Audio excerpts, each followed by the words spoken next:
Good evening, Bahamas. Coming up tonight on our news. The president of the Christian Council is hitting back at one MP who says that predatory churches need to be taxed. Local and regional military officers stage real-life threats. Find out the outcome straight ahead.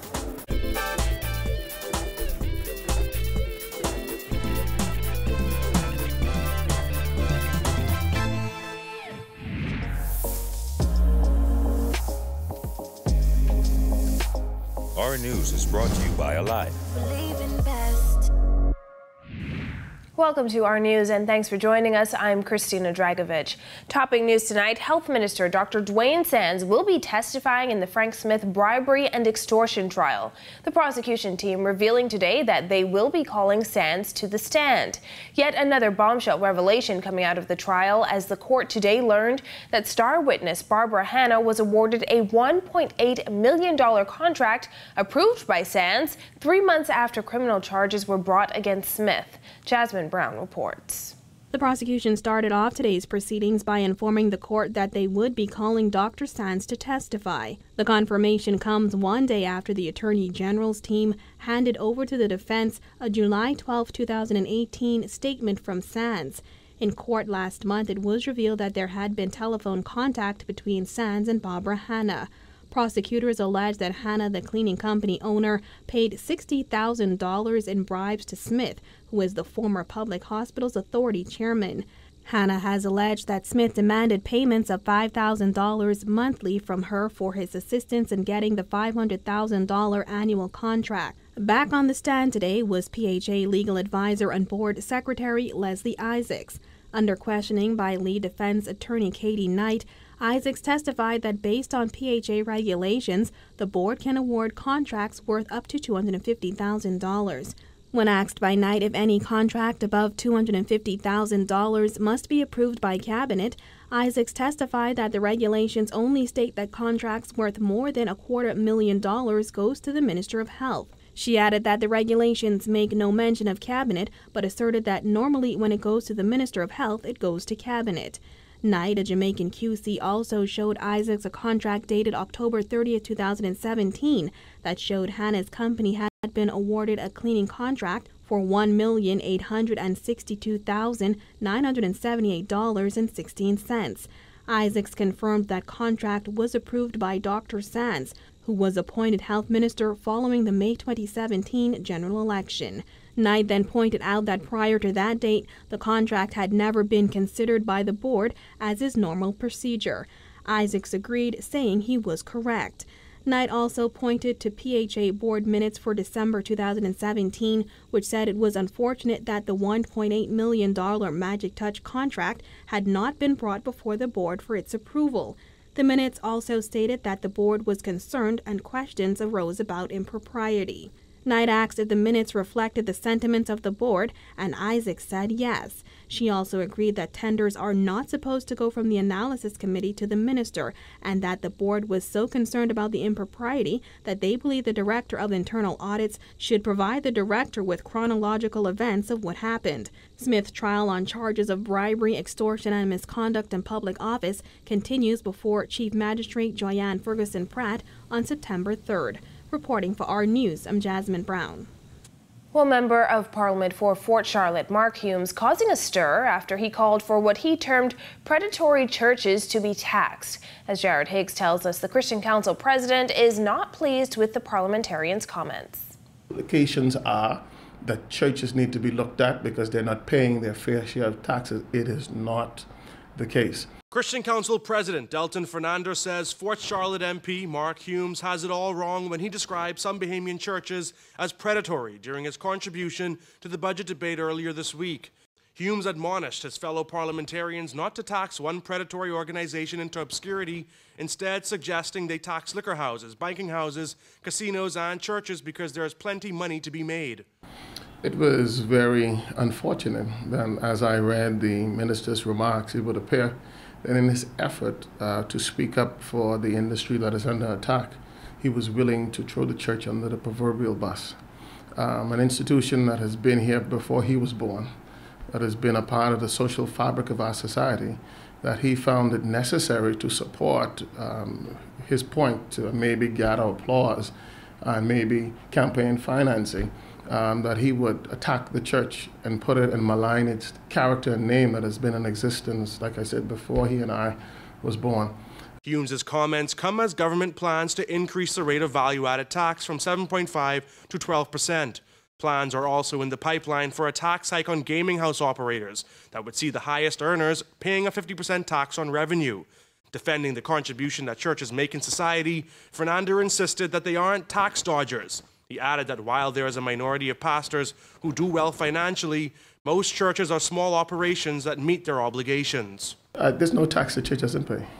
We're not exempted from BEC. We're not exempted from waterworks.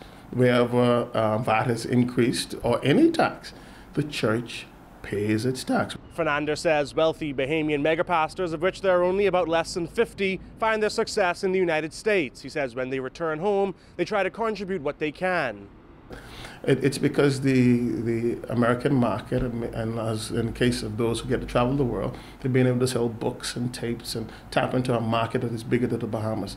And then they come home and do their best to empower this market, which is by all means a smaller market. So I think sometimes we look at churches and we assume that they're making it on the backs of this market here.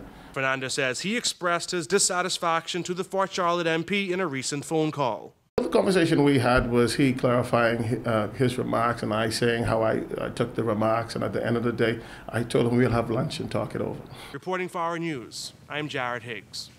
And former Prime Minister Perry Christie questioning government's consultation process before coming to the decision to raise value-added tax from 7.5% to 12%. Christie called the decision to increase that rate as well as taxes for gaming houses radical, as he's interested to see the outcome. Kyle Joaquin tells us more. I was surprised by it because I thought, given the fact that they have another 4 years before general elections, that they would have made a full assessment before they made a decision for such a radical alternative. Having been in office only 13 months, Christie said the Minnis administration certainly didn't waste any time raising taxes and fees. The Bahamas Chamber of Commerce has repeatedly questioned government's motive for the VAT increase. That same body, according to Christie prior to VAT's introduction in 2015, recommended a payroll tax. Having given the Chamber of Commerce the opportunity to examine payroll tax, they were thinking that a payroll tax would be the best option. I delayed the implementation of VAT to give them the best opportunity to do that. And we all agreed when they hired Oxford Economics to do the assessment for them, we all agreed the best alternative was VAT. We agreed 7.5%. We agreed to consult on the matter. They agreed to help us implement it. And it was just a wonderful, I thought, process. And that's why Christie said the rollout of VAT in 2015 was smooth, despite widespread pushback from the business community, similar to now as the F&M government prepares to raise the tax. But the former Prime Minister said it appears people forgot VAT was on the table since the last Ingram administration. When we won the election in 2012, the then Financial Secretary Ehud Cunningham had VAT as a proposition for the incoming government. The former government had looked at it, and he had 15%. But after I met with the Prime Minister of New Zealand, he sent consultants out to the Bahamas at my request, and we had the recommendations. The record would reflect that James Smith, who was a former Minister of State for Finance for me, former Governor of the Central Bank, had indicated publicly, right, that he would support 7.5%, and he thought 7.5% would be right. Regardless, VAT will increase to 12% in 2 weeks. Christie said he wishes Minnis and his team good luck, but that his plan for VAT was there for a reason. And that should have been the model. That's what people should have followed. For Our News, I'm Kyle Joaquin. Minister with responsibility for gaming, Dionisio de Aguilar, has softened his stance on a gaming tax hike, telling Parliament last night that if the proposed sliding scale tax becomes too onerous for gaming operators, government would consider making adjustments. Hundreds of Bahamians who marched on Bay Street Thursday called increased taxes on the gaming industry unfair. However, the financial secretary of the country says taxes on the gaming industry are always higher than other industries. Appearing on the RTV show, On the Record, with host Jerome Sawyer, Marlon Johnson contends the new rates are in line with what is happening around the world. If you look elsewhere around the world where there are state lotteries or where the government allows private lotteries, they are always taxed at a substantially higher rate than other businesses. And the rationale is that the government allows lotteries to persist with its social issues because they generate substantial revenues for the state.